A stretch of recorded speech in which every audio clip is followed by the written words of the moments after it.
Nothing irks me more than people say, well, I'm doing what you said, I'm doing what you're saying on the podcast. I'm like, great, you're doing it, but what about everybody else around you? And are you doing level 1? Are you doing level 2? Because look, this level of conversation that we just had was a basic limited exam. What are you doing with somebody that needs to lose a tooth, that needs a sinus lift, that needs advanced bone grafting, that needs XYZ? How does that level of communication and treatment planning come into play? Now, what do you do when you start having to do digital design wax ups and long-term temps to get your patient to the periodontist or XYZ? How are you handling all of these things? And that's where, that's why I always say you never leave the fundamentals. We've been misled to believe that dentistry, more specifically the dental business, has to be complicated. Dentistry can be simple, and dentistry should be simple. Hey, good morning, and welcome to the Dentistry Made Simple podcast. I am your host, Dr. Tarun Agarwal, and this week we have given Meredith a break, and instead I have brought in the uglier Sully Sullivan.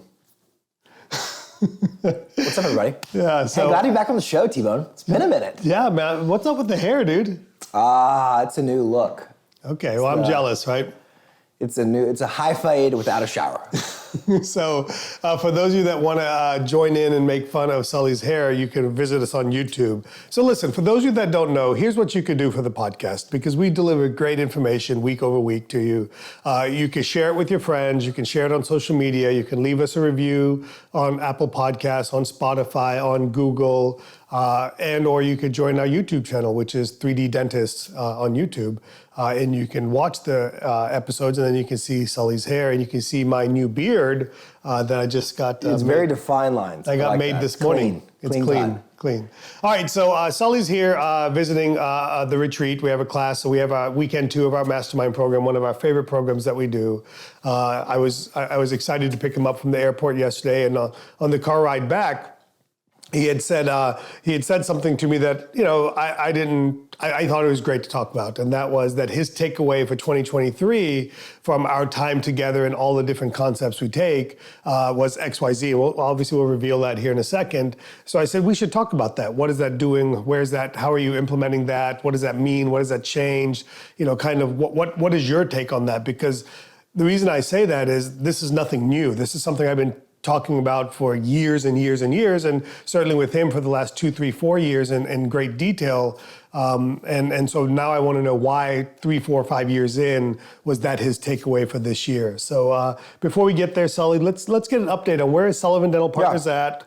Kind of lead us into why this was your takeaway for that. Well, I think we're at a point where we're just in another phase of growth, right? I mean, we go through cyclical phases in our practice where we grow, we learn new procedures, we bring on new team members, and we're at a point where we're kind of taking another final jump and bringing on more doctors to kind of fill out the new space. So those of you who don't know, we built a new building 2 years ago. We went from 8 ops to 15 ops, so we've just been in a kind of a phase of growth. And ironically, and we've talked about this before, but before I really got involved with a lot of this stuff or was exposed to some of the ideas that we talk about, I just assumed that growth was linear, that I would move forward, I would master concepts, and I would move on. Well, obviously that's unbelievably not true. And what I seem to be doing is every year I feel like I just go back to the same stuff and redo the same thing. And maybe a different twist or a different focus point. And we talk about having different levels within the fundamentals, right? And so that's been continues to be eye-opening, but sure enough, you bring in 2 new doctors, which is a new discussion for another day. And then with that becomes new team members, we go back to the fundamentals. Yeah. And so that's kind of where we're at. And what I was bringing up was I was like, okay, well, as I look at what is being in fact impactful that's different with the fundamentals now, as you say, like that there's this new layer that we're doing, is that this idea that case acceptance comes before treatment details. Yeah. Or maybe to say that treatment details comes after case acceptance. And what we mean by that, so listen, look, I want to be very clear about this. None of this stuff is new. Like it's what I talked about this before. One of my favorite trips was to Egypt like 20 years ago, and our tour guide would say there's nothing new under the sun. Okay, so none of this stuff is things I've made up. This is a concept I learned from Paul Homily, and the way he explained it was consent comes after treatment acceptance. And to me, I don't think dentists love hearing it that way because, dentists believe that consent is so important and it's a non-negotiable. And so my twist on it has been that treatment details, the technobabble, the dental babble, those things come after case acceptance. And specifically, for those of you that get a chance to listen to me or when we do role playing at our programs, you'll see that I very rarely talk details of treatment. I don't talk about which burr we're going to use, how many implants we're going to place. I don't talk about, the sinus. I don't talk about any of those things until we get to a point in the conversation where the patient has said, yes, this is kind of where I want to go, or maybe, or we're beyond that. And remind me, I want to review a consult I did the other day that really kind of brought this in. So that's what I really talk about with treatment details come after acceptance. So if you start using dental words, if you start going into procedural details before the patient has said pretty much yes, it's not what we want you to do. We want you to kind of get the patient ready for everything and then go into the treatment details. Well, and even if you just zoom out to like a very big 10,000-foot view, it's like saying, hey, T-Bone, you've got a broken tooth. Do you want to fix it? Yes. So before I even tell you, hey, T-Bone, you're going to need this thing called a crown. Yeah. Like in some level, that is the detail we're talking about. It's not necessarily whether this is a zirconia crown or some people do that. As you know, crown. I know. But like when we say details, we really just mean even the surface level part. Yeah.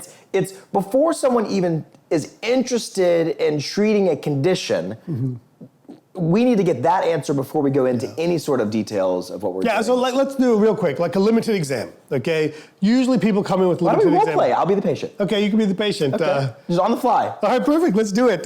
Sully, welcome to the office. Yeah. My team, so there would be some type of transfer in this, correct? We hope. Okay, no, there is. In our office, in our way, there's some type of transfer. Okay. Caroline tells me that you're having pain on this tooth on the bottom left-hand side. It's been going on for a week. It's starting to keep you up at night, and you're very concerned about that. Yes, it started about a week ago, and it's hurting pretty bad. Okay. I have to take Advil like every day. Every day. And how? And is it getting progressively worse? It was a little better yesterday, but that's the kind of the only time that I've gotten some time off. Is it affecting your ability to work or go to work? Yeah, definitely. I can't sleep very well. Okay.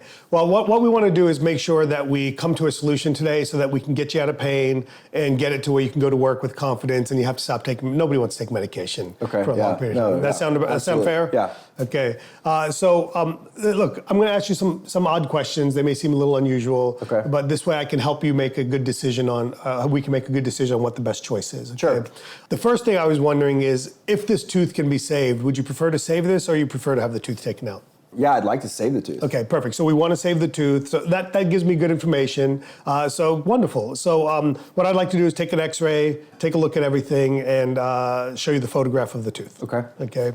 And so now everybody, we've done that, and now we show the X-ray. And so notice I haven't said root canal, I haven't said crown, I haven't said, I didn't say extraction. I said, take the tooth out, any of those things. Okay. So that's like the top level detail, the less details that we're referring to. Well, and what's nice about this is I think one of the challenges we have is that we give patients too many treatment plans. Yeah. Like we give them too many options. And part of what you just did by asking clarifying questions is you, in a bubble above your head, you have these diagnosis or treatment options. And by the question you ask, you just crossed out one. Yeah, I crossed out, doesn't want to lose the tooth. So unless we can't save the tooth, there's no reason to even discuss an implant in that option. Now in this scenario, let's pretend it's a tooth with an infection.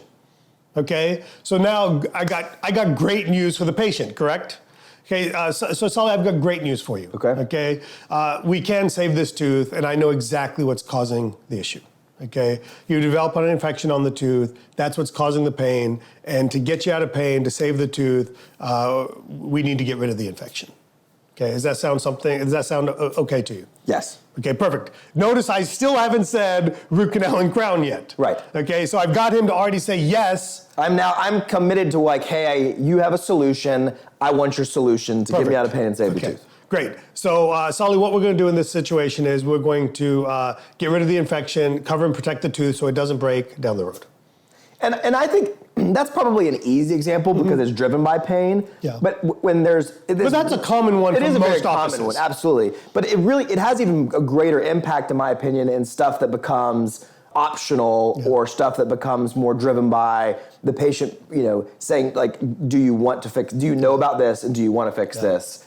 Before I go into all these, I have to give one of my new doctors a hard time. Yeah. I walked in yesterday and he was talking about a gingival graft with this patient and immediately went into just complete technobabble and details like about a palatal harvesting. We're gonna take. Yeah, I'm pretty sure he used the word harvest. And I was like, oh my god. So what if you were talking to a farmer and your patient was a farmer and you're talking to him about you're gonna harvest? And he meant so well. He was doing such a good job of trying to do a detailed explanation of what's going on and give that consent and what can happen. And I'm like, you just talk this, even if the patient was slightly interested, they're no longer interested now. But. And so to continue our conversation, because I know many of you are waiting, at some point, when do you consent the patient to what you're doing? So I've already got Sully to say, yes, he wants this, blah, blah, blah, blah, blah, blah. So to me, the next point is, and everybody differs on this. I'm going to tell somebody something like this is going to be about $2,500. Your insurance will have some coverage for it, or a few $100s a month. Okay. Does that sound like something you want to do to save your tooth? Yes, that sounds okay. That's a lot, but I guess I don't have a lot of options. Yeah, I'll tell you, the other choice is we can take the tooth out. I don't want to do that. Okay, perfect. Okay, so notice, I've confirmed him, I still haven't said root canal crown. Yeah. I said we're gonna get rid of the infection, cover and protect the tooth, something like this, around $2,500. Your insurance will have some coverage, or it can be a few $100s. And that's probably a whole other episode. I mean, you may have one on this, but qualifying the patient financially and how that dictates the treatment is important because otherwise we send them to the treatment coordinator, we send them up front. And then they come back to me. And then they come back and exactly. So, that is an important kind of key to that wheel that we've even done that before because otherwise we're going to waste all this time getting the consent and going through this and or they're getting the treatment plan put together. I mean, why do all this information if that is beyond the budget that they're comfortable with? Yeah. So now I'll say great news, Sully. So I'm going to have Olivia put together a plan for you. A couple of things in our office I want you to be aware of is in our office we'll never start treatment until you get in writing what we're doing, how long it takes, how much it costs, and exactly how you can pay for it. We want to be completely transparent with you so that you know exactly what's going on. Does that sound good? Yeah, it sounds great. Okay, wonderful. So I'm going to go ahead and give Olivia a chance to go ahead and get all that put together. So Sully, now this is where I'll go into basic treatment details. So Dr. A, what are we actually going to do to my teeth? Exactly. but that's, and very rarely do patients actually say that. I would argue I literally could get away with telling them nothing. Yeah, no, but that's where everybody's different. Sure. Okay, and that's now the treatment details, the quote unquote consent comes in. Sully, what we're going to do is we're going to do what's called a root canal and a crown on your tooth. That's going to get rid of the infection. It's going to cover and protect the tooth, and it's going to get us out of pain. And I leave it at that. I think there's a big difference between consenting for things that are procedural risks and things that are legitimate. Yeah, like risks. I want to let the patient know what I'm going to do to them. Right. Right. But I don't think that there's a reasonable I don't tell every patient that I do a root canal on that I may have to just take their tooth out. No, I don't. I legitimately think that that's a legitimate option. No, we don't get into that level of consent. Correct. Like we might break a file, we might have a separation of an instrument. Like that stuff's, and unless I see that there's a significant curvature in a root or a significant blocked canal, in which case it's a legit procedural risk, then I may say something like that. Yeah, and let's do the curved root one. Yeah. So here's how I kind of handle the curved root is I'll be like, so Sully, good news is we can save the tooth. Okay, you can have the tooth saved. Okay. Okay. What I'm concerned about is the anatomy on this tooth is quite complicated. Okay. So I want to give you a choice. Do you want to have this done perfectly the first time? I want to send you to a specialist. Okay, so see how I'm moving the patient toward, because most patients don't want to go to the specialist, correct? Or they want me to do it. Me, not egotistically, I want our office to do it, right? They want to leave. And so this is my way of getting them to be, but when I say we need to send you to a specialist, they understand. It's the influencing part of communication. It's influencing that, look, I'm worried about this. If we want it done right the first time without any risk, let me send you a specialist. This is what they do day in and day out. That's where I would go. Yeah. You know, and that kind of takes care of that. So talk to me about how are you implementing this concept of treatment details come after? Well, so why acceptance? now, right? Why is this impactful for me in 2023? Well, I kind of joke. For me, on some level, I didn't struggle with a lot of this because my personality's never been very detail-oriented in the And you weren't weeds. that smart to begin with. And I wasn't that smart to begin with. So I would probably get people to say yes to stuff before I knew all the details. But in all seriousness, I didn't get caught up in that stuff because it didn't interest me as much. Mm-hmm. Whereas some people are, a lot of dentists are so detail-oriented that they want to start getting into that stuff. Where it's really become apparent is now that I'm trying to delegate new patient exams, limited exams, and new patient consults to the dentists that we brought into our practice, right? And as you bring on, your first associate, or you bring on new team members, or you're building a treatment coordinator, when you're starting to rely you're delegating on other people to communicate and close treatment, this becomes so impactful. And so it's one thing to be reliant on you, but that's not a scalable reality. That doesn't buy you 4 weeks at a time of vacation. It doesn't allow us to be able to close. Like, I'm here, today's, what is today, Wednesday? Yeah. I'll be here Wednesday, Thursday, Friday, and hopefully our practice is continuing to close and see consults and do dentistry. And so that's where it's become really apparent this year for me is when I've listened to them communicate and I see where they struggle and they lose patients, it is in this regard of they waste so much time giving details before patients are even interested, and then they literally talk the patients out of the interest before they even get Or they bore them out of the interest. Yeah, or they scare them out of the interest, like harvesting. Right. Gosh. I don't know. I don't want anything harvested out of my body. I think keratinized was used twice in that conversation. How about just the word thick? Yes. And maybe you don't say those things to women. Oh my gosh. I don't know. Maybe these days women want to be thick. I don't know. The good news is you have really thick tissue right here. I don't know if that would go over well, but yeah, so I think that for me, it's a scalability thing. It's trying to build my associate doctors and the team members that are in this position to be able to have more strong conversations, so that we're relying on us as the doctor, the main doctor, to do the stuff to close. I think it's been a great conversation. Sure. Eric, do you think it's been a good conversation? Eric happens to be here. And for many of you, you're probably like, well, how do I learn this? How do I train my team? How do I train my associates? Great news. That's right. what we do here at 3D Dentist. That's why Sully's here this weekend. That's why our treatment coordinator is here. That's why his treatment coordinator's here. That's because we're doing a team training weekend as part of our mastermind. So look, nothing irks me more than people say, well, I'm doing what you said. I'm doing what you're saying on the podcast. I'm like, great, you're doing it, but what about everybody else around you? And are you doing level 1? Are you doing level 2? Because look, this level of conversation that we just had was a basic limited exam. What are you doing with somebody that needs to lose a tooth, that needs a sinus lift, that needs advanced bone grafting, that needs XYZ? How does that level of communication and treatment planning come into play? Now, what do you do when you start having to do digital design wax-ups and long-term temps to get your patient to the periodontist or XYZ? How are you handling all of these things? And that's where, that's why I always say you never leave the fundamentals. They're just different layers and depth with each of those fundamentals. So look, if we can help you, please let us know, and I can tell you exactly how you can help me, and that's by sharing this content, leaving us a review, and connecting and engaging with us through social media and messaging us. So thank you, and see you guys next week.